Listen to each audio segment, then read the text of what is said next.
You turn my morning into dancing. You turn my morning into dancing. 'Cause your love changes everything. Your love changes everything. Oh, there's something about your love.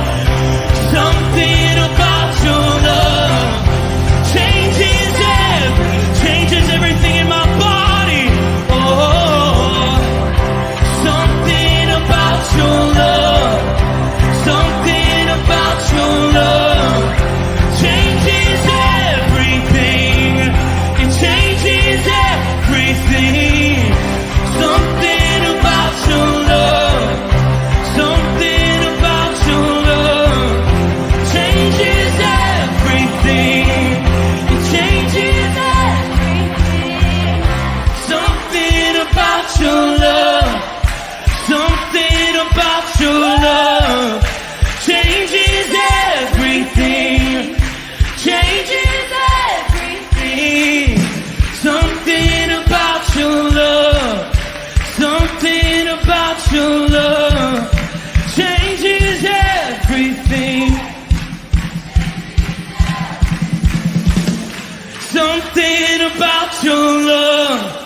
Something about your love changes everything. Changes everything. Something about your love. Something about your love changes everything. Changes everything. Something about your love. Something about your love changes everything. You turn my morning into dancing. You turn my morning into dancing. You turn my morning into dancing. You turn my morning into dancing. You turn my morning into dancing. Something about your love. Something about your love changes everything. Good morning, Firmly Rooted family. Pastor Tom, Firmly Rooted Ministries. It's Wednesday morning. Beautiful day in southeastern Michigan. We got to remember these last few weeks, man, we've been blessed. We have been blessed with some amazing weather, cool in the morning, nice and warm and not too hot in the evening. Just a good. And so great to have all of you on board. Once again, we are failing to get out on Facebook on the Greendale page or my personal page. Aaron's going to check into that more today. But if this is basically what they've done before, when I had to shut down my Rooted Men's group, I had a group of like 200-300 men that were doing devotions and stuff, and they shut it down. We have got to move to some other places. And so I'm encouraging you, please, YouTube, which most of you I see are on YouTube right now. That's great, but they may be the next to censor. I would encourage you to look at X. I would encourage you to look at Rumble. And we are going to try to get on True Social today. They're just other platforms. Some of them are social media platforms where you can talk to each other. Rumble is like YouTube. So X and True Social are more like Facebook. Rumble is more like YouTube. And they're basically committed to free speech. And so the likelihood of getting shut down like this will end. And we're also going to have to get an announcement out to people, even on Sunday morning, to not look for us on Facebook. I mean, just imagine. You speak a life-giving message that the whole world needs to hear every morning, and somehow they find that offensive, and it gets shut down. It is so strange. What else do I have for you? Oh, there may be, most likely will be, a pretty cool announcement made on Sunday. So you might want to stay tuned and be there online or be there in person. All right, let's see. Praise to him. Good morning, Chuck B. Good morning, family. Vivian Davis, good morning. I'm out there on X. Good morning from Rooted Family. Connie Sandbrink, good morning. Dr. Colleen, good morning. Bert Reggiani, good morning. Christy Bipes, good morning. Christy, not only continued prayers for you, but I'm fully aware of the condition of Janice. And just please share our love and our prayers with the family. And I'm hoping to get a couple elders there and be able to pray with her and pray with Roger over the phone, just to try to minister to them. So a lot going on in the Bipes family. And so we're going to lift that whole family up. All right, everybody, add it to your prayer list. All right. Let me, I didn't put the text on here yet. Sorry about that. Let me pull up the text. We're looking at Hebrews chapter 5. And if I understand right, I'm on 7 through 10. So we got to go to 6 for a second because this is the first reference to Melchizedek. So we're talking about Jesus. I mean, this is like 3-4 chapters now. Who Jesus is. He is God. He is the one that is higher than the angels, that he was there at creation, that he is my son, says God. And so at any rate, if you look at verses 5, so also Christ did not exalt himself to be made high priest, but was appointed by him who said to him. So Jesus is this high priest, the once and for all high priest who goes into the eternal behind the curtain, and his blood is shed, and he bears the sins of all humanity, and he pays for them all at one time. And now sacrifices are over. That's why the temple curtain tore on the day of Jesus' death. There's no more need for sacrifices. The only need is to believe in Jesus, that God sent his own son into the world. So he's the high priest as well as the sacrifice itself. You are my son, today I have begotten you. And he says also in another place, you are a priest forever in the order of Melchizedek. All right, everybody, we got to go back to Abraham. We got to go back to like Genesis 14. We got to go back to the fact that some local kings raided Abraham, and Abraham sought God, and God said, go get them. And so he took his men and went and chased them down and defeated them and got his animals back. He got his servants back. He got everybody back. God was faithful. He was faithful in a tough situation, a rough situation. God was faithful, and Abraham comes back victorious. And all of a sudden he meets this priest of God, Melchizedek, and he bows before him. And he gives him 1/10 of everything he has. Melchizedek, my king. It says he's the king of Salem, Shalom, peace. Jerusalem, the city that David finally makes the epicenter of Jewish nation and Jewish faith and religion, is in Jerusalem. Melchizedek.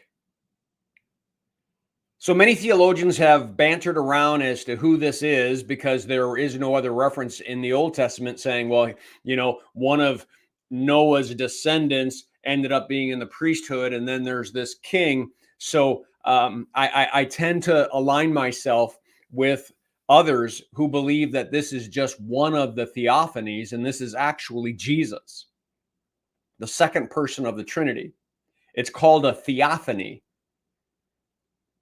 Theo, God, ophany, reveals himself like epiphany. He reveals himself in a human body. It's the same Abraham who two angels, and this other individual met with him and told him what was going to be happening to Sodom and Gomorrah. It's the same individual that came to him and told him that he was going to have a birth, even at his old age. You want to know how close and intimate Jesus is? His spirit dwells in you. He is not far away. Abraham falls to the ground and gives him a tenth of everything that he has. Now, if that's a theophany, I sure don't know what God did with all that stuff as Abraham walked away. But the point is, you give a tenth to God, not to some random person that you meet in the desert. He was thanking this king, Melchizedek, and he's associating the victory that he had to him, and he praises him and blesses him and thanks him. All right, there's more I could say about Melchizedek, but please, look it up. My king is the Melchizedek can be broken up into two words, which is my king. In the days of his flesh, Jesus offered up prayers and supplications. In the days of his flesh, Jesus went into solitary places, praying for the ministry, praying for his disciples, praying for protection, praying for where we should go next and where should the ministry move to next. Listen, with loud cries and tears to him who is able to save him from death. What's he referring to? The Garden of Gethsemane, where he's in anguish. And he tells his disciples to pray with him. Pray, stay awake, and pray with me. He is moments away from being arrested. He's moments away from being handcuffed and taken. He's moments away from being scourged and beaten. He's moments away from having a false trial. He's moments away from hearing Pilate say that he could be crucified. And he's in that garden, sweating great drops of blood, loud cries and tears. Don't think about this as mechanical, that Jesus just walked in and then he bore our sins and then he did this. Stop it. He took on human flesh. He cried at Lazarus's tomb. Stop making him something that he's not. He's the God of the universe that we got to see in the flesh. He became one of us. He understands us. He feels our pain. He feels our hurts. He feels our wants. He feels it all. The second person of the Trinity in a human form was crying out with loud cries and tears to him, to his own Father, that he has dwelt with from all of eternity, who was able to save him from death. And he was heard because of his reverence. But he didn't save him from death.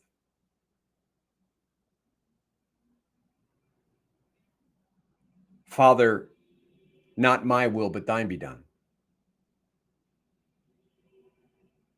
There it is. He's feeling the fear. He's feeling the anxiety. He's feeling the pain. He's knowing the cup of wrath that he's going to be drinking. He knows.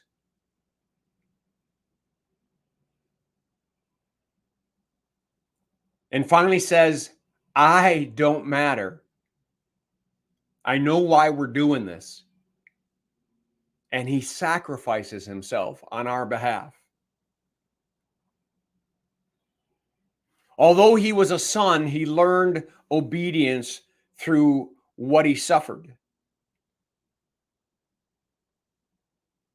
Although he was a son, he learned obedience through what he suffered. What means is that as we suffer and as we face challenges, we fall into sin. We try to take care of things ourselves. We try to do it ourselves. Jesus never did. Jesus stayed in the will of God. Jesus had wisdom and discernment that made him flawless, even if it was going to create pain, even if it was going to create harm to him.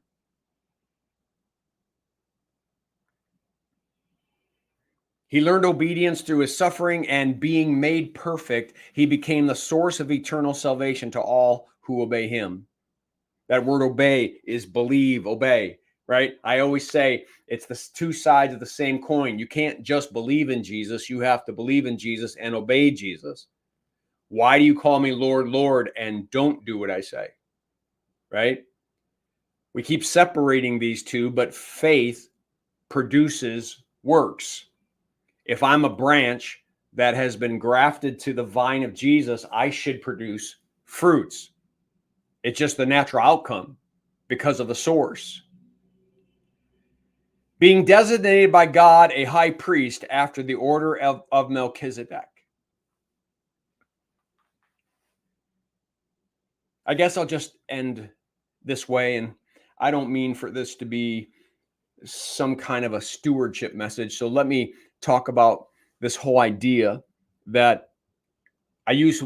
As soon as I say the word stewardship, everybody says money. The parable is, I've given you some talents and I've given you some time. And someday I'm going to ask you, what did you do with what I gave you? And as long as we're putting it to work, we're going to hear, well done, thou good and faithful servant. We bury that talent. We bury all of that. Don't do anything with it.